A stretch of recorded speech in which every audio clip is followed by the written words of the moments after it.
அனைவருக்கும் வணக்கம். நம்ம daily banking and SSC point of வியூல 5 கொஸ்டின்ஸ் கரண்ட் அஃபேர்ஸ்ல பார்க்கணும். இன்னைக்கு என்ன கொஸ்டின்ஸ் இருக்கு அப்படிங்கிறத பார்ப்போம்.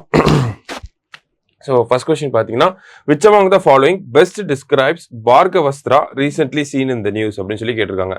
ஸோ பார்கவஸ்திரானா என்ன அப்படிங்கிறதா கேள்வி, சரிங்களா?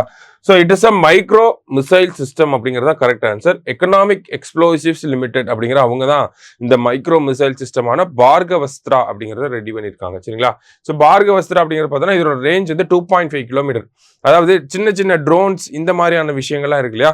ஸோ இதை எதிரி நாட்டோட ட்ரோன்ஸ் வந்துச்சுன்னா அட்டாக் பண்ணுறதுக்காக நம்ம பெரிய மிசைலை எடுத்துகிட்டு வர முடியாது, அதை டக்குன்னு அவ்வளோ ஸ்பீடில் நம்ம ஷூட் பண்ண முடியாது.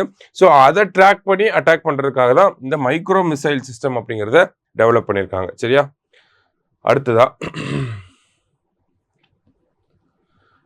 who commissioned the Indian Navy's warship and submarine INS Nilagiri, INS Surat and INS Vakshir in a function in Mumbai in January 2025 அப்படின்னு சொல்லி கேட்டிருக்காங்க. ஸோ ஷிப் அப்படின்னாலே அது லான்ச்சிங்கை வந்து கமிஷனிங் அப்படின்னு சொல்லுவாங்க. ஸோ யார் கமிஷன் பண்ணியிருப்பாங்கன்னா நரேந்திர மோடி அவர்கள் தான், நம்ம பிரைம் மினிஸ்டர் தான், ஓகேங்களா? ஸோ இந்த ஐஎன்எஸ் வக்ஷீர் பார்த்தோம்னா ப்ராஜெக்ட் 75க்கு கீழே உருவாக்கப்பட்டிருக்கு. ஐஎன்எஸ் சூரத் பார்த்தோம்னா ப்ராஜெக்ட் 15Bக்கு கீழே வந்திருக்கு.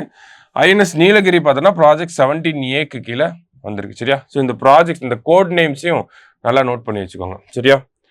அடுத்தது, what is the name of the last submarine to be built under project 75 of the Indian Navy? So project 75 கீழே மொத்தமா ஒரு 6 கப்பல் சப்மரைன்ஸ் வந்து உருவாக்கியிருப்பாங்க. அதோட கடைசி வேரியன்ட் என்ன அப்படின்னு பார்த்தோம்னா ஐஎன்எஸ் வக்ஷீர் அப்படிங்கிறது தான், சரிங்களா? இதுதான் நேற்று லான்ச் பண்ணியிருக்காங்க. அடுத்ததா, which country will host the 28th conference of speakers and presiding officers of the parliaments of Commonwealth countries in 2026 அப்படின்னு சொல்லி கேட்டிருக்காங்க. காமன்வெல்த் கண்ட்ரிஸோட ப்ரிசைடிங் ஆஃபீஸர்ஸ் மீட் அப்படிங்கிறது இந்தியாவில் நடக்க போகுது, சரிங்களா? ஸோ 2026 இந்தியாவில் நடக்க போகுது. நம்மளோட லோக்சபா ஸ்பீக்கர் தான் இதோட ஹெட்டாக இருக்க போறார், ஓம் பிர்லா. லாஸ்டா, consider the following statements. Gulf Cooperation Council is a group of 6 nations established in 1981. மொத்தம் 6 நேஷன்ஸ் வந்து இருக்காங்க. Like Bahrain, Kuwait, Oman, Qatar, Saudi Arabia and UAE. இவங்க தான் அந்த 6 கண்ட்ரிஸ், சரியா? இதோட செக்ரட்டரியேட் எங்க இருக்குன்னா அபுதாபி இன் யூஏஇல இருக்கு நமக்கு, ஓகேவா? ஸோ இவங்களோட ஒரு மீட் வந்து நமக்கு கொச்சின்ல ஒரு டயலாக் மீட்டிங் அப்படிங்கிறது நடக்க போகுது. ஸோ அதனால தான் கரண்ட் அஃபேர்ஸ் வந்திருக்கு. ரெண்டுமே கரெக்டான ஸ்டேட்மெண்ட் தான். இன்னைக்கு 5 கொஸ்டின்ஸ் பார்த்துருக்கோம். தேங்க்யூ.